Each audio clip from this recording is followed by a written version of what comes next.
Picture this. You need to reply to a very important email from your boss, but as soon as you begin to type, you realize that some of the keys in your keyboard are not working. You panic and try to frantically come up with a message, but you can't. Frustrating, right? Well, this is similar to the reality that many children with autism face every single day. Sometimes they want to communicate and they want to express their thoughts, but the keys in their brain are just not responding. Now, fortunately for many of these children, there are therapies that help with language disorders. But here's the catch. Every single child with autism is different, which means they have their own unique keyboards that have their own unique challenges. Let me give you a couple examples. So here we have Charles. Charles is a 3-year-old boy with autism that struggles with language.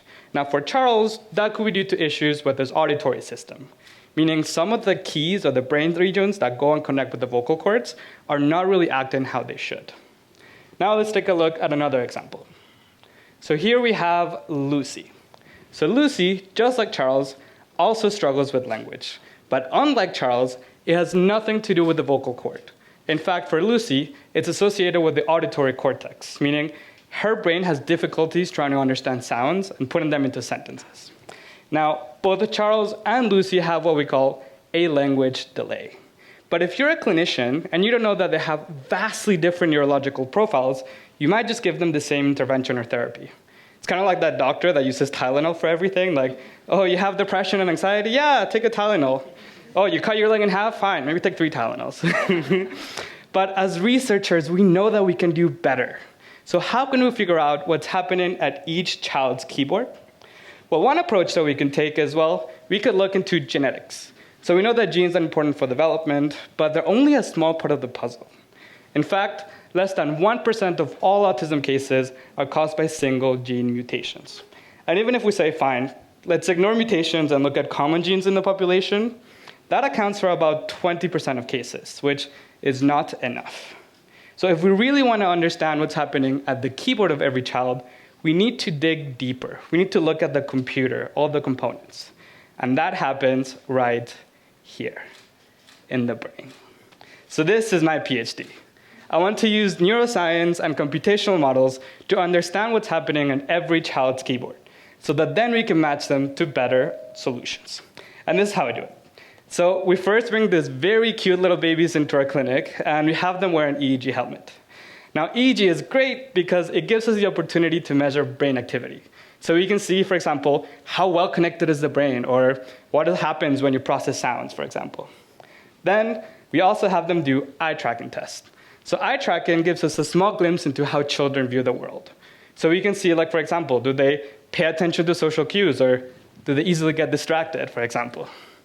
Then we can put all the information from the EEG and from the eye tracker, and we can feed that into a computational model that gives us neurological profiles.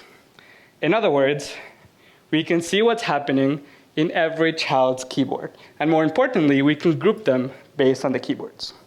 Now, we could stop here, and that would be a great finding, but how can we use this to actually make a difference? Well, we recently partnered with the WHO on a program called CST. So CST is this 9-week workshop where parents learn different strategies how they can help their child's development.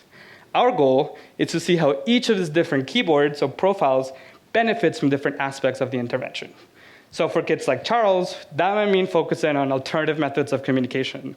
And for kids like Lucy, that might mean focusing on joint attention strategies, for example. Now, I'm not saying that my research is going to change the world of autism, but if we can start grouping kids based on the neurological profiles, then maybe we can start matching them to better solutions that actually target their needs. So that one day, regardless of what keys work or don't work on your keyboard, every single child can type their own story. Thank you. Merci. Great presentation, thank you.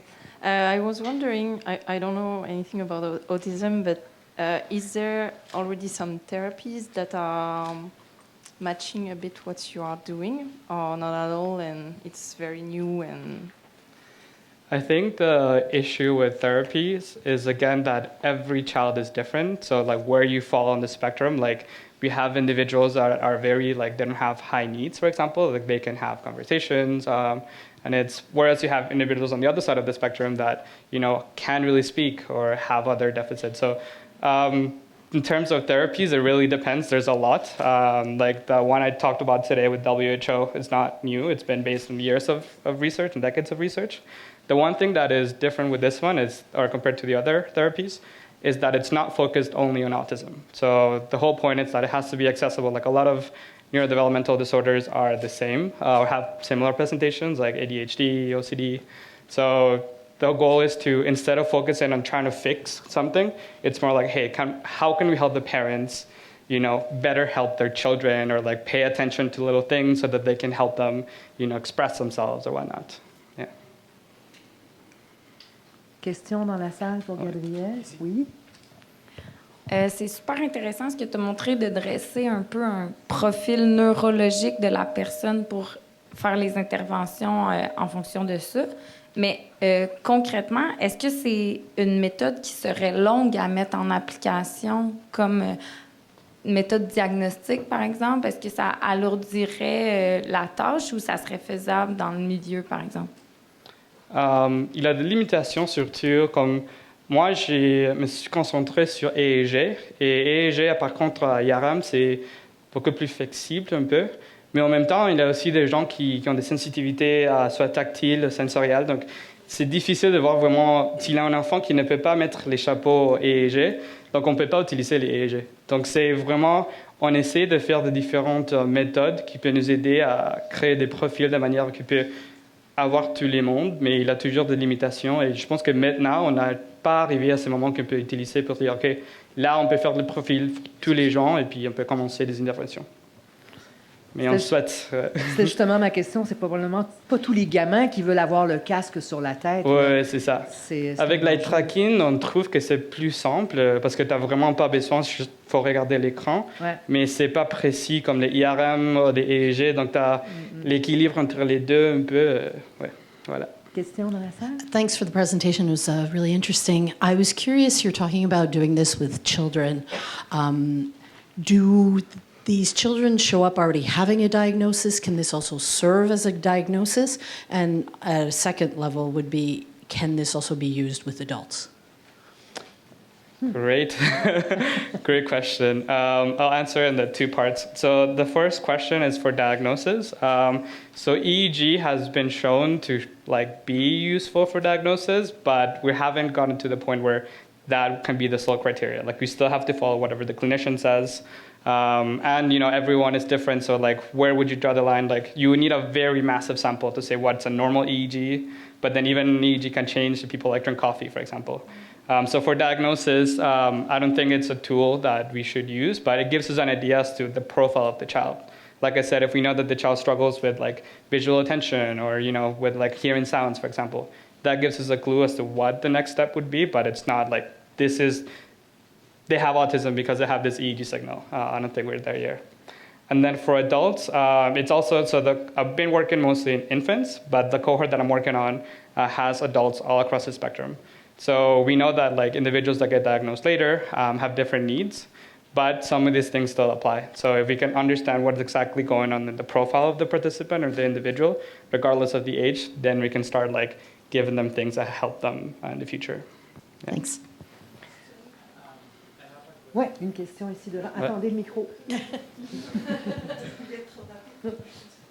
Non, ça va.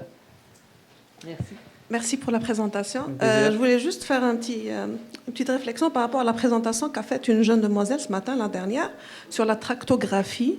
Ouais. Est-ce que vous pensez que ce serait utile d'associer ça à vos examens, ce que vous faites avec les enfants, pour avoir une meilleure perception de ce qui se passe à l'intérieur des cerveaux des enfants? Oui, on a... Partie de ce projet, il y a une partie de notre cohorte qui a fait IRM. Comme j'avais dit, il y a des limitations IRM parce qu'on ne peut pas, il faut bouger pas, c'est vraiment un peu agressant comme méthode pour les enfants autistes. Mais oui, il y a des connexions, des patrons très intéressants de voir, OK, parce que EEG, c'est vraiment temporal, mais avec les IRM, on peut voir, OK, la structure du cerveau, et on peut dire, OK, là, il a un problème quand il processe des sons, mais il a aussi un petit changement au niveau structural. Donc, ça nous aide à vraiment voir tout le profil de participants. Mais c'est seulement les participants qui peuvent faire les IRM. Donc, ouais, c'est une population très petite.